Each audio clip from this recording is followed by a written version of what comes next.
Kevin McCormick. I was born here in Sioux City, Iowa at St. Luke's Hospital, December 13th of 1977, one of the best years. Babe? My name is Jessie McCormick.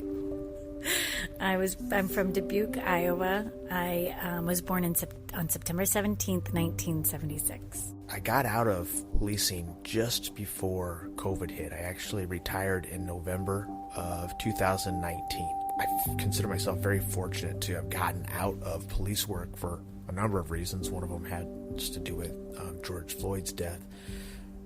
Perception of police really changed. I just remember thinking, like, gosh, if I was like down there right now, like how crazy that would be. And I just felt very fortunate that I was not in that.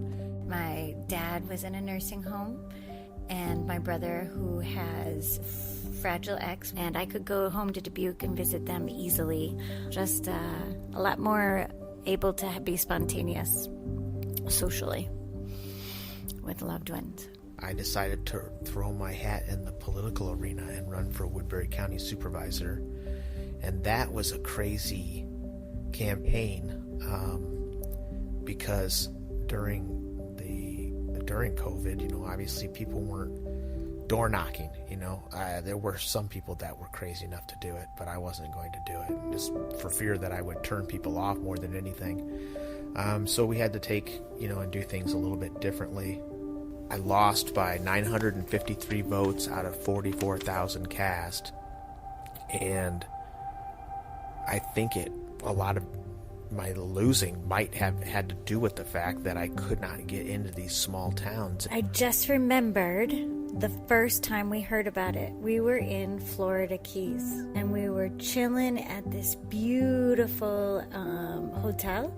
And the following weekend, we met my brother and his wife and stayed with my dad in his assisted living. And Ren had got a little fever and a cough, and COVID was all over the news. So this had been like the first week of March.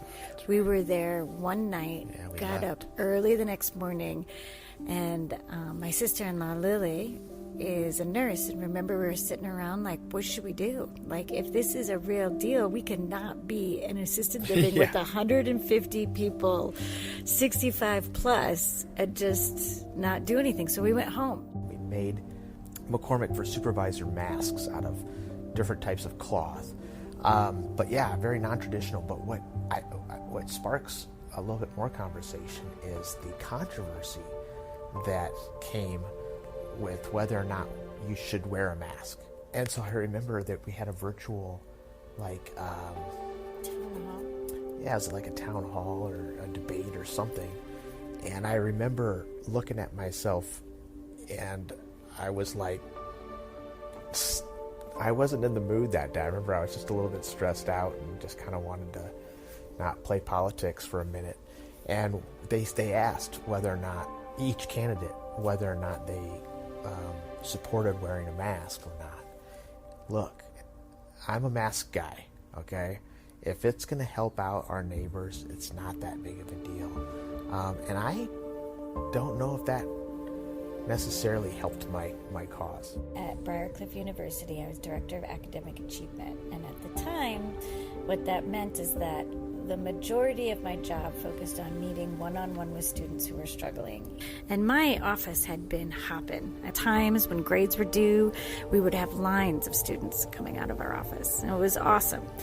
And then suddenly, it was just completely empty. We were terrible homeschoolers. I think one day we pretended it was a science. You're like, I guess we did science today because you and her went to the garage and worked on your, changed the wheel out your motorcycle. No, we put a new carburetor on it. That was a good day. And so, but other than that, we really didn't do, she read and walked and got to do whatever creative she wanted. During the pandemic, we were often sitting there. I remember writing crappy poetry in my journal, and Ren was actually drawing coronavirus cells, and you would be working on the campaign, trying to figure out data. There was a sweetness to having this bubble where I just felt safe.